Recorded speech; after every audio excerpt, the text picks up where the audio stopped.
तो टीचर कौन? संजय, शायद कोई गलतफहमी हुई है, स्वर्णा कहने लगी। वो कभी अपनी भतीजी को संजय के नजरों में गिरने नहीं देती। अगर पायल को इतने सारे मेहमानों के सामने बेइज्जत होना पड़ता तो स्वर्णा की फैमिली की क्या इज्जत रह जाती। अपने चेहरे पर गुस्से से भरा एक्सप्रेशन लिए स्वर्णा वहाँ खड़ी अर्पिता की ओर देखने लगी। तुमने ये जानबूझकर किया ना?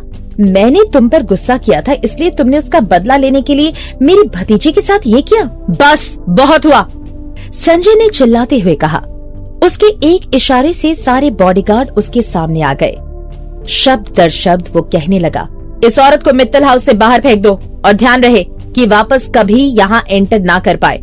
पायल के पैर डर के मारे कांप रहे थे और वो जमीन पर गिर गई। मित्तल हाउस से बाहर निकाला जाना मतलब हाई सोसाइटी से भी बाहर निकाला जाना था। उसका किसी अमीर आदमी से शादी करने का सपना टूटने वाला था। पायल ने संजय के बॉडीगार्ड को अपनी ओर आते देख स्वर्णा के हाथ को कसकर पकड़ते हुए कहने लगी, आंटी प्लीज मुझे बताइए, मुझे यहाँ से ऐसे निकाले नहीं जाना चाहिए। अपनी भतीजी की ऐसी हालत देखकर स्वर्णा को चिंता होने लगी। मित्तल फैमिली में संजय के ऑर्डर के खिलाफ जाने की किसी की भी हिम्मत नहीं होती थी। अब वो क्या करती? उसने अपनी भतीजी पर भरोसा करते हुए ये सोचा था कि वो अपनी खूबसूरती और जवानी से संजय को अट्रैक्ट कर पाएगी। इस वजह से उन दोनों की फैमिली के संबंध मजबूत हो जाते। अब तो स्वर्णा को भी बस यही चिंता थी कि पायल कहीं डर के मारे अपना मुंह ना खोल दे। बॉस, नानी माँ आ चुकी हैं। संजय का असिस्टेंट उसके पास आकर उसे कहने लगा। जब स्वर्णा ने असिस्टेंट की बात सुनी, उसे कुछ सूझा। उसके दिमाग में कोई ख्याल आया और वो संजय के सामने जाकर खड़ी हो गई। संजय, तुम पायल को इस तरह घर से बाहर नहीं निकाल सकते, क्योंकि वो तुम्हारी नानी के बर्थडे पर परफॉर्म करने वाली थी। प्रोग्राम पहले से ही तय हुआ था और तुम्हारी नानी माँ ने इस बात पर हामी भरी है। क्या तुम चाहती हो कि वो अपनी बर्थडे पार्टी पर ही अपनी जुमा से मुकर जाए? स्वर्णा की बात सुनकर पायल सोचने लगी कि अब उसे मित्तल हाउस से बाहर नहीं निकाला जाएगा और वो जाकर संजय से कहने लगी, मिस्टर संजय, मुझे सच में अपनी गलतियों का एहसास है। मैं अनन्या से माफी मांगी थी, आप प्लीज मुझे एक और चांस दे दीजिए। पायल और स्वर्णा की हालत को देखकर ऐसा लग रहा था कि वो अपनी जान को बचाने की आखिरी कोशिश में लगे हुए हैं। संजय की आंखें गहरी नजर आ रही थी, लेकिन उसके चेहरे पर अभी भी कोई एक्सप्रेशन नहीं था। उसने पायल और स्वर्णा से अपनी नजरें हटाई, जिन्हें ये लग रहा था कि उनके पास मित्तल फैमिली की सबसे बड़ी पावर है। संजय कहने लगा, मैं तुम्हें ये प्रोग्राम खत्म होने तक का टाइम देता हूँ। दूसरे शब्दों में कहा जाए तो जैसे ही प्रोग्राम खत्म होगा, पायल को भी उस घर से जाना होगा। पायल का चेहरा बर्फ की तरह जम चुका था। वो कुछ कहना चाह रही थी, लेकिन उसके पहले ही संजय के बॉडीगार्ड ने उसे मेल हॉल में ले जाकर अपनी परफॉर्मेंस के लिए तैयार होने के लिए कह दिया। ये क्या हुआ, मुझे बताओ। संजय की नजरें साइड में खड़ी अर्पिता की ओर गई। उसने अब तक शायद ही कुछ कहा होगा। क्या? अचानक से अपना नाम सुनकर अर्पिता कंफ्यूज हो गई। मैंने तुम्हें कहा था कि तुम मुझे फॉलो करो, तो तुम इधर उधर क्यों गई? मैंने तुमसे अनन्या का ख्याल रखने के लिए कहा था, लेकिन तुम तो पायल को भी नहीं संभाल पाई। इससे पहले कि मैं तुम्हें फिर से नौकरी से निकाल दूं, मैं तुम्हें अपनी बात सामने रखने का एक मौका दे रहा हूँ। संजय ने अपनी आखिरी बात बोलते हुए दंग अर्पिता की ओर देखने लगा। अर्पिता को कुछ समझ नहीं आ रहा था। उसका चेहरा देखकर ऐसा लग रहा था मानो वो सामने जाकर संजय को जोर से थप्पड़ मारना चाहती हो, लेकिन किसी वजह से रुक गई। वो सिर्फ उसे घूर सकती थी। आप तो खुद उस पायल को सीधा नहीं कर पाए और यहाँ मुझे लेक्चर दे रहे हैं। मैं तो आपसे कई गुना बेहतर हूँ। एटलीस्ट गलती करने पर मैंने अनन्या को माफी मांगना तो सिखाया है, अर्पिता गुस्से में कहने लगी। संजय अर्पिता की बातें सुनकर चौंक गया। अर्पिता की गुस्से से भरे चेहरे की ओर देखने लगा। तो अब तुम मुझे समझाओगी कि कैसे अपने बच्चे को एजुकेट करते हैं? उसने संजय की बात को जितना सोचा नहीं होगा, उतना उसे सुनने में अजीब लग रहा था। उसने संजय की ओर देखा, लेकिन उसे देखकर ये पता नहीं चल पा रहा था कि वो वाकई गुस्सा है या नहीं। उसने संजय की बात का कुछ भी जवाब नहीं दिया। नानी माँ की पार्टी में आ जाने पर पार्टी की होस्ट सबको अपनी जगह पर बैठने के लिए कहने लगी।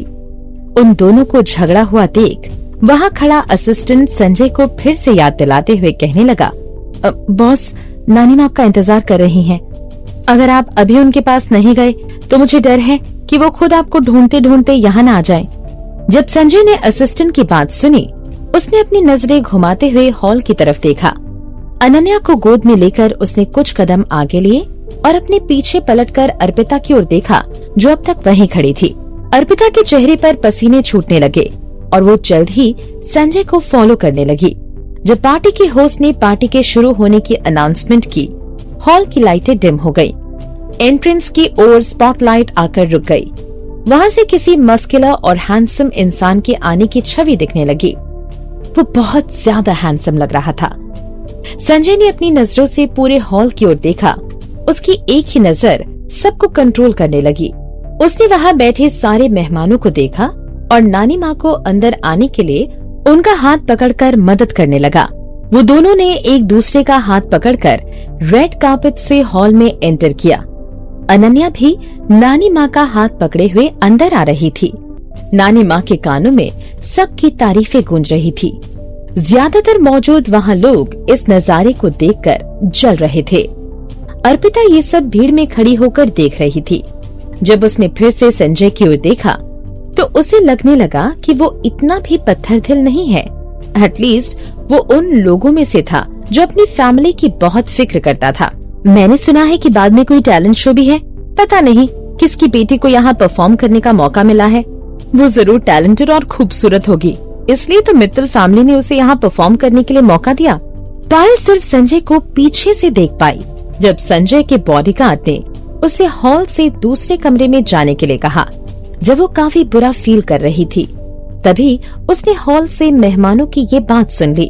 उसके चेहरे पर एक अलग सा तेज आ गया।